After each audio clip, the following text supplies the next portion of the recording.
What's the tail of the tape for you right now, man? What's that weigh in? What's that measurement for you? Like if this was a boxing match or something?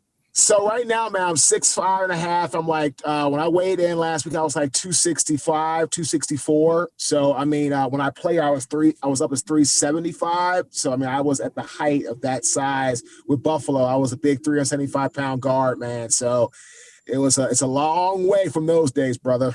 I'm about to say, man. So you still are holding and maintaining and thriving at that 100-pound weight loss, man. Talk about that mindset, because a lot of dudes we know have lost the same 20 pounds, 15 pounds, 10 times over. But, you know, for you kept off a century. You kept off that big block. What's doing it for you?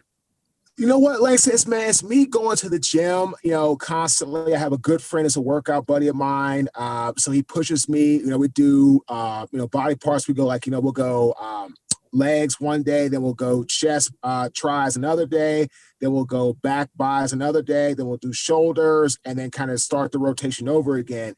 And that's been really, really helpful. And then also just learning to watch what I eat and how much I eat. Like, I'm not a health or anything like that, but like if I'm going somewhere or I'm traveling, like I said, I was traveling Atlanta, Mobile, I try to just be very cognizant of not eating out a whole lot of stuff bad. And then also, man, the last, I'll say about 6 months, I've done a lot of just pretty much water drinking, and that's gone a long way, man. You cut out a lot of the sugar and all that. The stuff doesn't hold in you like it would if you were drinking a lot of soda, a lot of alcohol. So trying to make those smart decisions to make those cutbacks. Yeah, making that decision, man, that's always the big thing, because a lot of guys make the decision, man, I want to lose weight, but they won't pair it up with the actions. One big thing you talked about was working out. For one of the things we always say is that we don't have a problem with working. Our workload is always, our threshold is always going to be higher. We can still not lift any weights, but probably can still go into the weight room and hit somebody's, personal best at 275 or something, shoulder press, and people be like, oh man. So for you, it's a lot of just consistency movements. It's not a lot of big explosion movements. But it sounds to me like one of the big things is that you partnered up with somebody, a plan. And that's what we know. Same thing when we worked out as football dudes. We always had a buddy, you go in with your group and all those things. Is that something, that similarity has kind of been something that keeps you on track, accountability, those different things with your guy? Absolutely, man. The accountability factor, you said it best. It makes me hold myself. I get up at like 4:45. I'm there between 5 and 5:15. Because if I don't get my workout on, man, my day gets crazy. Like I've got a podcast with you, then I've got a coaching call, then I've got 2 live webinars today I have to do for clients, and I've got another podcast today, coaching calls. So if I don't get up early in the morning, Lex, and get it done, it won't get done.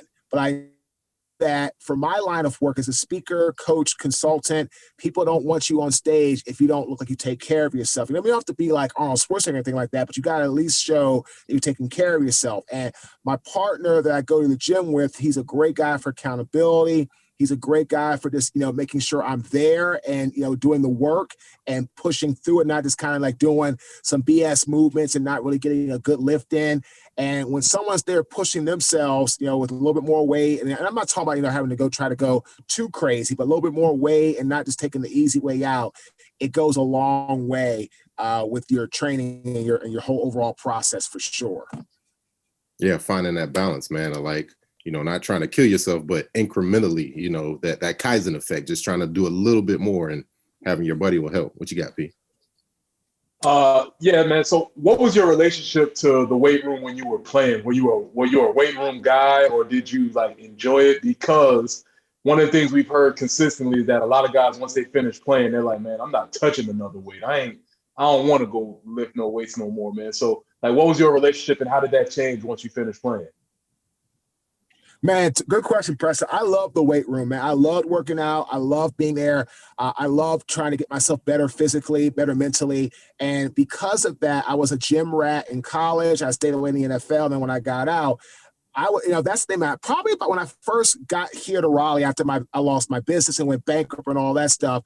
I got down here, man, I was probably about 340. And I remember my diet was horrible. It was like I was in depression. I had lost all my money. I had anxiety. I had stress. I had sleepless nights. So my diet consumed of anything fast food and 2 12-pack Miller Lights on the weekends. I would drink probably 6-pack, during the week, and I would drink 2 12-pack Saturday, one 12-pack Saturday, one 12-pack on Sunday. And man, my weight just ballooned, and I had high blood pressure. And actually, I remember one time, man, I was diagnosed pre-diabetic because I was just so much bad stuff, sugars and liquor and all this stuff. And I remember, man, like when I started to make that diet change and started to say, hey, I can do this and not have to be this big human being anymore, that's when it got better. But the relationship with the gym has always been there, because I've always felt that as a place to go and release stress and anxiety and all that. And in my line of work now as a speaker and a trainer, especially when I first started out, it was a lot of stress, a lot of sleepless nights. Nobody wanted to hire me. I was told no on every paid job pressing for 2.5 years. And I was just always being told no. So I was under a lot of stress trying to get this career started. Stress, yeah, man. and you speak a lot. You said a lot. You hit on a lot of different things during your answer, and so I want to dig a little bit deeper into that. So, why do you feel like food was one of the answers for your depression or your anxiety? Why did you notice that happening, and why did you feel like that was happening? Well, food was just, it was there, and it didn't talk back. It didn't judge me. It didn't say, put the chicken wing down, fat kid. It didn't say anything. It was just there. And while I was eating, I felt, it's kind of like watching those shows like 600-Pound Life. Like, I understand what they're talking about. Eating was a joy for me because I was so just tired of all the outside world. I was tired of, from running from all the creditors. I was tired where I couldn't even afford to pay off my bankruptcy. I had to do it in installments. I was so broke. I was tired and embarrassed for getting fired from 2 jobs. I was tired and embarrassed to making $8 an hour as a custodian because I had just gotten down to that point in my life. And food was just an easy comfort. It didn't talk back, and it fulfilled that emptiness for like that 10 or 15 minutes that you're eating. Then once you're done, you either eat again or you have empty. That's why I would go eat something again. So it was just it was a horrible pattern. It was always on and off. And I just got tired of it. I just got tired of doing that whole process, going back and forth like that. So that's why I decided just to put the stuff down and go from there. Yeah, you talk about interrupting patterns, and that's really tough for a lot of guys because, when we talk about retirement for a lot of guys, we've been on this continual pattern of, you weigh in, then you reward yourself with food, but you were in kind of a low place. How did you recognize that this pattern wasn't helping you, even the beers? Because, just listening to your story, I could probably be like, well, man, he spaces out those beers probably during the week, or it's not liquor, and he's only drinking beer, so that's probably not as bad. What was something that kind of like was the wake up call to show you that you had to stop the drinking, even the beers, and the pattern interrupt, because we are such habitual pattern guys? Okay, and so here's exactly what happened. Is I was continuing to just be in a downward spiral. All I would do, I would come home, I would play my Xbox World Series of Poker game and imagine myself sitting at a real table about trying to win the big money. But I knew there was none of that going to happen anytime soon, if ever, because I had no money. And what happened was I got into a bad disagreement with my wife at the time. And I realized that the alcohol, and I realized that the drinking, and I realized that everything I was doing was not going to help turn the situation around. And if I didn't make a change, that I could risk losing her and losing my family and all that kind of stuff. So it was just a big thing for me to keep pushing forward. And it was the wake-up call for me, which I needed to have. Absolutely, I did. So making a decision to go to, stay local and go to, you went to Howard, right? Right. HBCU, all of that. What was the training table like there? Because we always got big Division I stories about training tables, and guys are like, at Auburn we had this, and at this we had this. What was that training table like out there at Howard? We had no training table, dog. We ate everything with the regular students. There was no training table. There was no extra.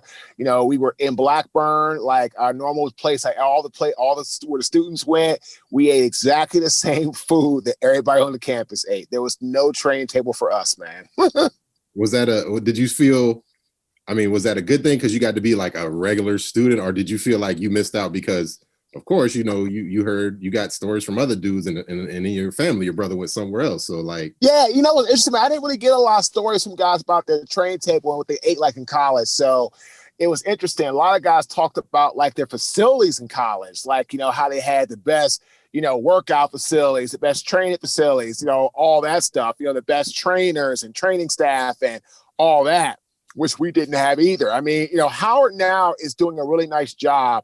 They've got a lot of things going on, some good training facilities. A lot of our alumni doing some money to that whole program, which I think is phenomenal. But when I was in college, we didn't have that. I mean, it was fine for where I was, but it wasn't like in Alabama or in Auburn or Maryland. We didn't have the type of financial money in that regard. yeah. So if they got fried chicken every day, you eating fried chicken every day. That's all it was, bro. I mean, and Howard did a good job. You had like your little fish things. You can get tuna and all the other stuff, but it wasn't anything like some of the guys I know who played like Michigan or UCLA, my brother, or any of that. It wasn't any of that stuff. So you was close to the crib though. Was that tough food wise, or were you just kind of bound by money because you couldn't, you can go out, but you always kind of knew the local spots where you can go over here and beat this place? Oh man, when I went gain weight during college too. Oh my God, when I went to Howard, man, Howard when I was there was still like in a very underutilized, underprivileged area when I was there. It's now built up really, really nice around Howard. But I mean, so everything from fast food, like to McDonald's, to chicken wings and fried rice, to all the stuff you don't need to eat as an athlete was there. And so you'd eat it, and because it wasn't like people didn't have the ability to really get out and go down places. I didn't get a car to my junior year, so I didn't have ways to get out and get more things to food wise. So basically I was kind of stuck to a lot of the things that were around Howard, and most of the things were fast food or heavy soul food. And I mean, of course, it tastes amazing, but it's not good for your health or for your physical disposition. Right. You talk about inflammation, and I mean, oxtails are great, man, but you can't fill up on that before a big time game. Exactly, man. So you're making beef patties and all that stuff. That's what I wanted to get into, man. I want to talk about some of that carryout in DC with the fried wings, fried hard with the mumbo sauce, man. How much of those did you eat? All day, bro. I would probably get those 3 or 4 times a week, man. I mean, it was cheap. It was like $5 for 5 wings and fried rice with mumbo sauce, and man, tasted great. But it wasn't good for me. But again, when I'm 18, 19, 20 years old, I'm like, and nothing else is around, and I don't have much money, that's what I'm going to eat. And that's the thing about the psychology of food. I don't have much to eat. I just busted my ass all day playing, being an athlete. I need something else on top of everything else. I know this in my mind, but I got to get something fast, cheap. And this is where we hear a lot of guys. I mean, that's why football feeds a lot of us. The better you play, the better quality food you get. Like you said, no knock on Howard or anything, but obviously there was a pecking order between that and the SEC or UCLA where your brother went to, and you talk about, a food desert, but there's also these things, food swamps, where you don't have access, but you got access to a lot of fast food. With swampy food, it's the foods that are cheap and can weigh you down, and it gets you over the hump, but it's raising up your blood pressure, it's doing all those things. So did you see how better food got, the better, when you went to the NFL, it's like, oh man, we got, an option now. I got a grilled option. I got a grilled fish option. Talk about how food, the better you played and the more the better you were at football, football fed you better.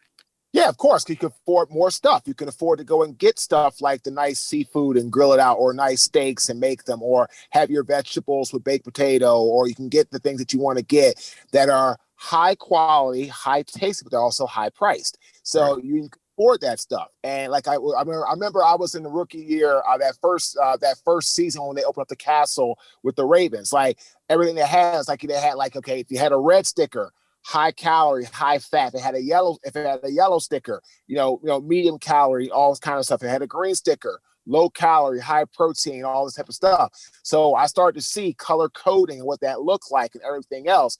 And it was huge because I was like, wow, okay, I can actually go get something. I already know what the calories it's going to look like, if it's going to be high in fat or high in protein, or good carbs or bad carbs. So it allowed me to see how to eat and eat better. And now today, because of my business, I still carry that over and I eat better. Now, of course, I still have what I want sometimes, but at least now I'm educated on what I should eat, can eat, and I can afford it. That's another reason why when I came to Raleigh in 2013, I gained a lot. Like I went from like 330, like probably around like 330 to like 340, 350. I probably gained 20 pounds in like, a first few months. Heavy drinking, eating bad. Like I couldn't afford anything. So it was Hamburger Helper. It was, the beef that wasn't good, lean beef. It was like just, heavy fat in the beef. And it was everything I could, like, pizzas you can get for like, Tontio's pizzas that were like $1.98. I would get those because I could eat more of that. And I was going through a depression. So I wanted food to eat, but I couldn't afford like we do today, like, getting fresh spinach or getting greens or getting kale or, we'll buy salmon. Like, I can afford that today, but like, man, getting like 3 or 4 pieces of salmon is like $30. Like Right. I didn't have $30 just to spend on one thing. I was spending $50 for the entire groceries in 13, not $30 for a piece of salmon. So I can do that, or we can get shrimp, or we can get sushi, we can get these things, or chicken breasts and all that.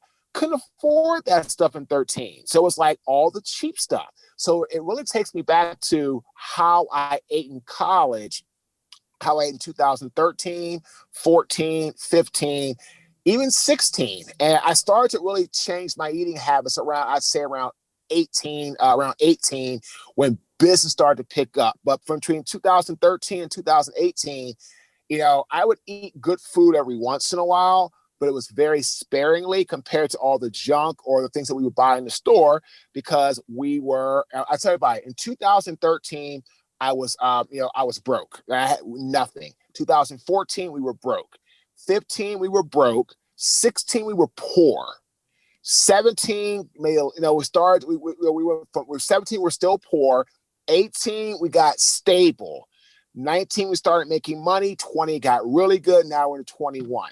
But for 3 or 4 years, we were broke. So getting good food at the grocery store, unfortunately, was not at the top of the list. Right, trying to make it, trying to survive. Yep. That's a very profound, and I like how you kind of put those into years, because one, as a football dude, you kind of look at your career, okay, my freshman year to my sophomore year to this.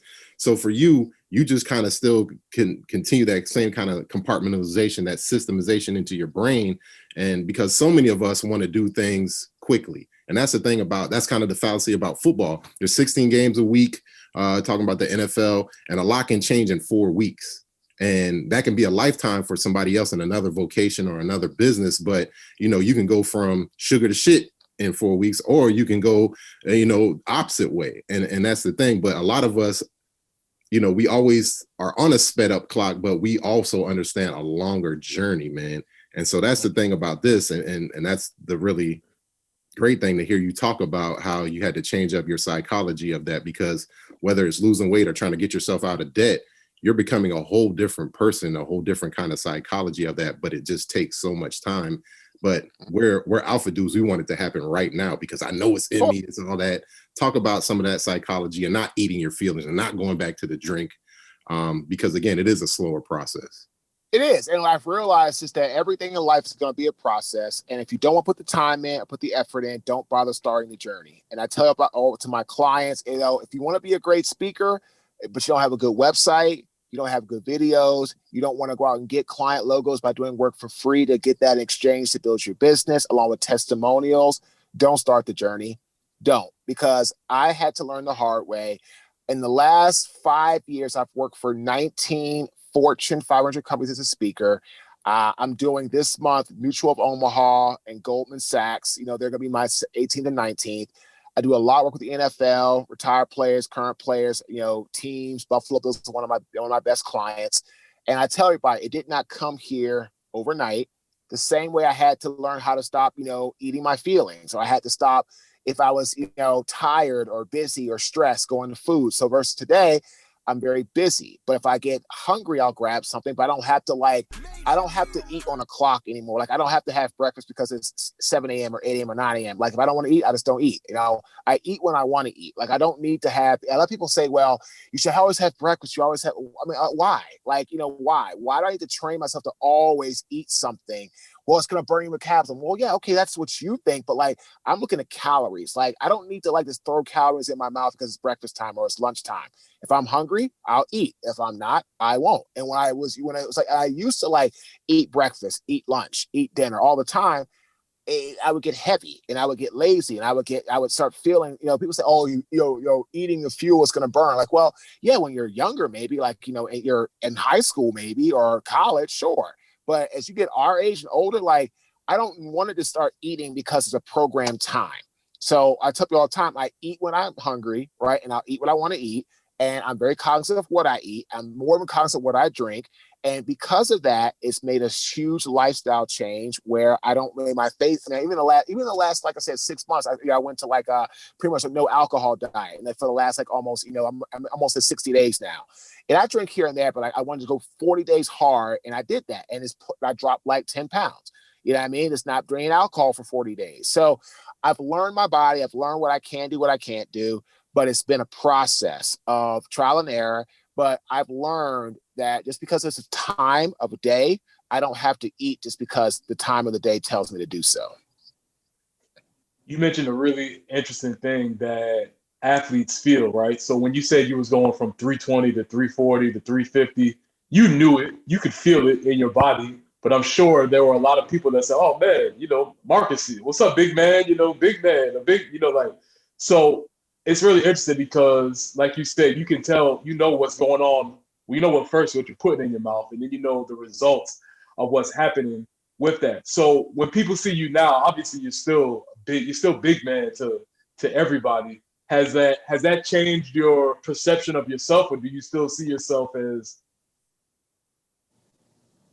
320, but you're not anymore? Well, great question. I look at myself as just a tall person who is in better shape and physically fit. And I don't have to be the grizzly bear type guy I used to be. And I don't need to have weight on just to feel good about myself or to feel like I'm in the best position. I'm happy with who I am. And again, the way I've done with my weight journey, I've learned trial and error. I've learned what works for me. I've learned what I can do. I've learned how to work out and maintain and still have great strength, comparable for my age without having to eat a bunch of stuff or weigh a certain weight. And I tell guys all the time, learn your body, trial and error, talk to people that you trust and get some ideas from them, and then do what works for you. So for me, being a big guy, which I will always be, it's a great feeling, but I don't have to be the biggest guy or the fattest guy or the huskiest guy, right? I don't have to be that. Like now for me, I have to buy my shirts. I'm a 2X shirt, but I could really be a 1X, but it's longer. So I can really wear a 1X shirt, but because of my height and my torso, I need to get them long. Otherwise, go from there. You know what I mean? And that's the whole point is that I want to make sure that I'm always just being who I am and not having to, worry about what people think about as far as my size. How did that feel the first time you got into that 1X? It felt great, man, because I realized like, wow, I haven't worn a 1X since I was like in elementary school or middle school. And it's nice to know that my frame can wear it. My length really can wear it only if it's long. But it's nice to know that my frame is a 1X, at the most 2X, as long as the shirts are long enough. And I can actually wear in some jeans now a 38 or 36, depending upon the cut or all. And I can actually wear skinny jeans now if I want to, which I could never wear in the NFL ever in a million years. You can just buy your stuff off the rack. You ain't gotta, man. I just need a DXL catalog, man. Nothing wrong with the DXL catalog, but like, there's just something about being able to go into the store and buying it, man, off the rack. I like going to Nordstrom where I could be able to buy stuff off the rack, Lucky Brand or nice shirts and all that. As long as they're long enough for my torso, I can wear anything 1X. Well, most things 1X, but anything 2X as long as it's long enough. Yeah. That's dope. You're a finance major, right? You're a big I am. And it's interesting to hear you talk about like calories and making the exchange, because for a lot of guys, especially with a finance background, they kind of see it. I would never spend money on things I didn't value or would feel give me value or quality. Same way it seems like you've made that shift with your food too, that I won't waste calories or waste a meal or waste even a drink, because it's similar to being like on a budget. And if you don't have a lot, or being, broke at one time, once you start getting money again, you know the value of that. You're not going to waste it. But when you're trying to lose weight, it's the opposite. You don't want to waste the calorie. You don't want to waste it with, man, that chicken wing is really good with the mambo sauce, but man, it's just so hard for me because I'm going to eat 10,000 of them. Right. So talk about that correlation between your finance background and correlating with that. Well, you learn to count, like you said, your calories, your intake, what you eat. Yes, I work out a lot. Like today I swam a mile in the pool. It was a 16. I over on the swim over a mile in the pool. I did like 20 laps today. And I lifted, I did legs, and I ran the pool some. I did my abs, my push-ups. So I know I could probably consume 3,000 to 4,000 calories a day because of the fact that I'm doing 2,000 normally, 2,500 because of my size, and I could have the extra for my workout. But okay, doesn't mean I have to eat it all the time. So if I do want to stop, it's interesting. Now, if I look to go to McDonald's with like my daughter, I look at a double cheeseburger, I said, okay, that's 300 calories. Okay, I'll have that. And then rest of the day, okay, if I want to have this, I don't know. I have 300 calories of double cheeseburger. I want to just wait till tomorrow. Like, I'm much more cognizant now today. So again, I'm not a health nut, but I work out constantly. I tell people all the time, if you want to really start changing your way you look or feel, start by just getting in the gym, working out, and start to drink a lot more water because that will help things flush out of your body.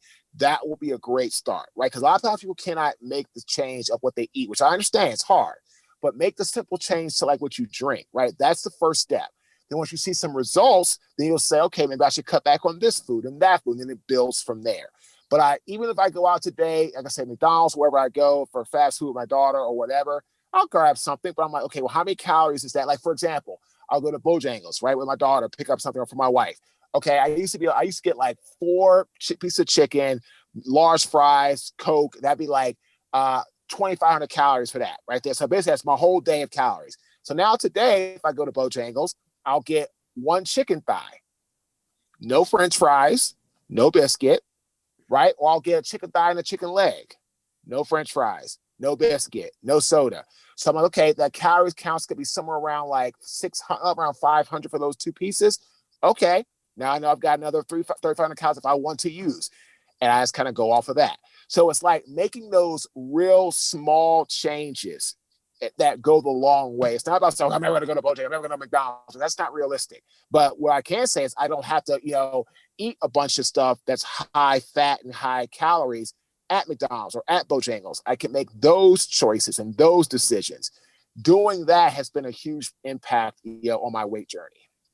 Choices, how you spend them, how you spend the hours, how you spend the money, how you spend the calories. It's all about that choice. And so, it's that same correlation where, I'm sacrificing buying those Jordans today to invest in something tomorrow, or get my daughter in college, or same way with your health. It's just the opposite way. I'm not going to expend I'm not going to consume these calories. I'm going to save them for another time or tomorrow. And you build up that resiliency, that muscle, because that's the same thing where people have a hard time saving money or chipping away that debt. The number on the scale can be too big for you. That debt number can be too big for you. And you're just like, man, forget it, man. Let me just, it's tough. Ball out and do all that. Yep. And I've been there. I remember like when I was about to go bankrupt, I said, shit, let's go bankrupt. I might as well take this credit card, and took my fiance, and that's my wife. We went to Capitol Grill and spent like $300 on a meal. Like, we were living that ball out mentality. Today, can I spend $300 on a meal? Absolutely, I can. Will I? More likely not. Let's like a special occasion, her birthday or something like that. I'm not just going to go do it to show out or ball out, right? And I remember those things, having like the Hummers and the trucks and all this other stuff. And then when it was all repoed, it's like, wow, okay, I haven't really bought another real expensive car like that again. And can I afford it? Sure, we can. Absolutely, we can. We worked hard. We have savings. We're buying a house this year. Actually, we're building a new house. That a new townhome is luxury here in our area. We're going to build another big home, make that a rental property, and all this other stuff.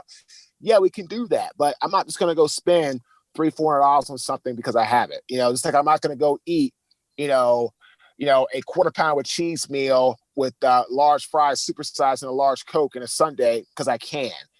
If I want to have a cheeseburger, double cheeseburger, I'll get it. If I want to have a piece of chicken, I'll get it. But it doesn't mean I have to go out and spend everything I have or eat all I can eat in a setting because I can do it. It's not the same thing.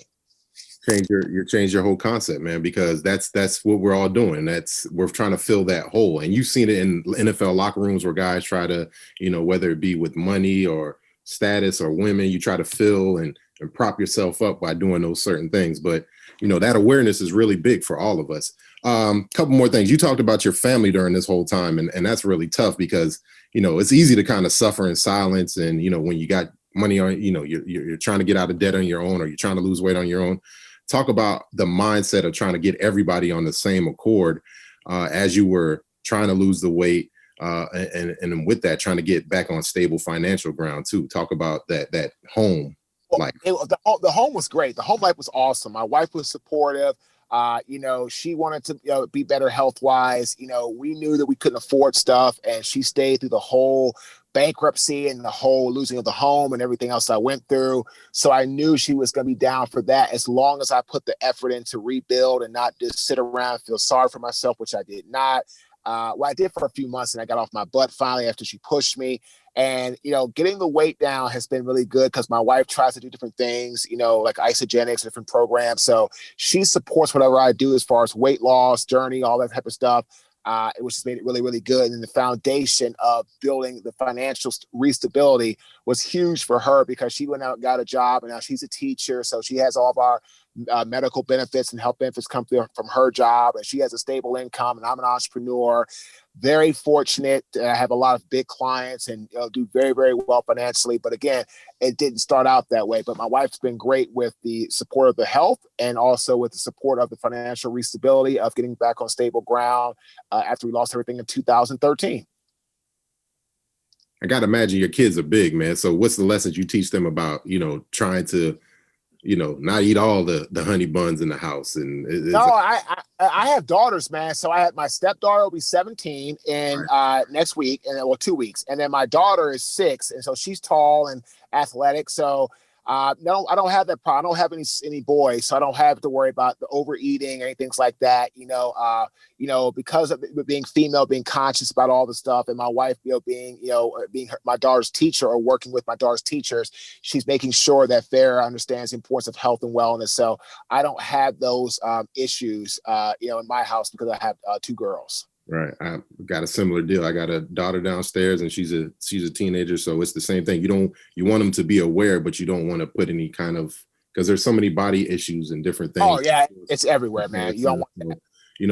It all comes back to, like you were saying, with confidence, and so the earlier we can try to instill them and not show them, your food or whatever, all of those things. You don't lean on those things. You lean on, who you are as a human being, as those certain things. Agreed. When's the first time you remember hitting that 300-pound mark, man? I was in high school. I was a senior in high school, and I weighed 305, 310 my senior year. Okay. Was it a big celebration? Was it like, yes, I finally, because that's always a big number for guys, especially for linemen. I felt good because I played in a really, really competitive conference. Like there was 9 guys that ended up going to the NFL from my senior class all across the league. You had me, you had Zach Hilton, who was a 6'9" tight end and went to Chapel Hill. You had Brian Westbrook, who went to DeMatha. You had Marvin Brown, went to Alabama, who went to the Ravens. You had John Day Owens, went to Notre Dame, went to the Bears. You had what was his name?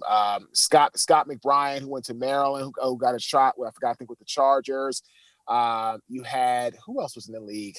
You had man. We had like 8 guys that came from all across that senior class from the entire league that went into the NFL. So it was a big conference, big games, big things of that nature. So I wanted to be really big to have the size because I knew that league was going to be tough. So it was a celebration, and I needed that size because I played against some real big guys that were really good football players, and it helped me get to Howard. And then from there, the rest is history. Right. You remember, so what was the feeling like coming back down from 370 to hitting the 300 this time, going the opposite way? Was that more enthralling this time, or? Oh, it's more because I knew that my football days were over, and I can start to try to get my life back and be normal, not to be this big ogre guy who's trying to rely on his past size to get things done, which made it very, very a good thing for me in that regard. Yeah, great. Man, How did you stop the the bouncing back and forth? And because that's something that we said we have some teammates, and even myself included. Like you said, you can lose the first 10, maybe even 20, but here comes Thanksgiving, or here comes Easter, or here comes birthday, or whatever. How did you keep it off? I learned how to just make myself understand that I did all this work. Let's not go backwards. And I would always tell myself, it's easier to get out of shape, harder to get in shape. So start thinking about looking at how all the work you've done hard, you can blow it all in a weekend if you act stupid. So I would always just tell myself, it's easier to gain the weight than harder to lose it. So I started thinking of that mentality, and I made better decisions, and I've kept the weight off since then. So the things that have been, I mean, just overall, just to get you here as a holistic picture, you got your family life to support you. Everybody was on the same accord. You got your workout partner, so you got some accountability, but also your self-talk. Like you say, you were in a low place, but for whatever reason, it wasn't one singular thing. All of these things are the same thing that got us to be football dudes, because you know yourself, your limitations.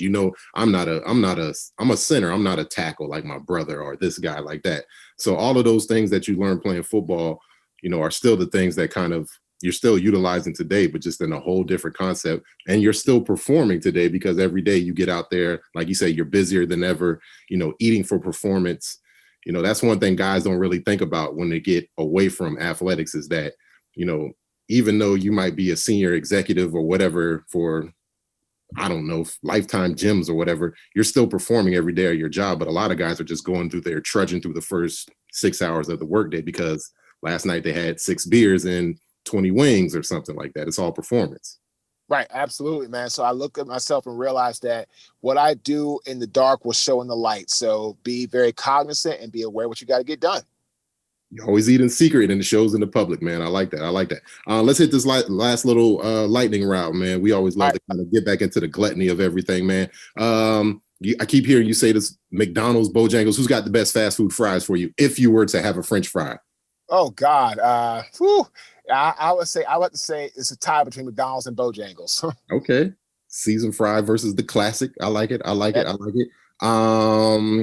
Let me ask you, would you rather have fried wings? Would you rather have the grilled wings? Would you rather have some type of air fried wing? What's your wing preference? It's definitely, actually my wife's not doing a lot of the air fried wings. So we have an air fryer, and that's been actually doing really good, tastes good. It's actually better for you. So I would say the air fryer. She did some chicken like that last week and it was amazing. So the air fryer is definitely something we're going to be using a lot more. Yeah, the air fryer is a lifesaver for sure. Favorite candy bar? Mr. Good Bar. Really? This is the first. This is the first time we've heard this. Bar, man. Mr. Good Bar, man. I love the peanuts. I love chocolate. Mr. Good Bar is my candy. Okay, I like it. What's something that Marques is are you 40 years old yet? You're 40, right? I turned 40. Yep. Yeah. What's 40-year-old Marques enjoying, especially eating that's healthy, that he never thought, man, growing up, man, I'd love broccoli flowerettes or, Oh, Brussels sprouts. My wife makes really good Brussels sprouts, and I didn't think I was ever going to enjoy those, but they're damn good. Man, that is our number one. I think that's the number one answer. Some guys that had some crazy stuff, but like Brussels sprouts with like the little balsamic on there, and man, it's wild to hear talk about point, brother. Yeah, it's wild. Desserts, cake or pie? Cake. Are you having which one? I'm a favorite of like the vanilla cake with the white icing. I like nice and solid, classic, simple. I like it. Nice little yellow cake. I do like a yellow cake with chocolate frosted every now and again. It gets right. Yeah. If there was no caloric repercussions, it's zeroed out and you could have as much of that as you want. What would be that gluttonous meal that you would eat? All you can eat Chinese food buffet. All you could eat Chinese food buffet. Absolutely. That's my thing, man. That's my love. Yeah, good Chinese buffet, man. That's my thing. Talk to me how you construct your Chinese buffet plate when you would do those. Would you layer with the foundation first? Get some boneless spare ribs, man. You get some good rice with some mumbo sauce on top. You'll get some sesame chicken or some honey chicken, a little bit of broccoli, And then, yeah, man, you go get yourself a little bit. They had this little like the crab, like the soft shell crab things will put on top, and there you go, brother. And that's a great meal. That sounds like a VIP meal to me, man. If I can eat that all day and gain no weight, brother, I'll never leave the table. And again, I like how you said buffet, man, because that's all something we all used to, man. A buffet. Always. Gotta eat it.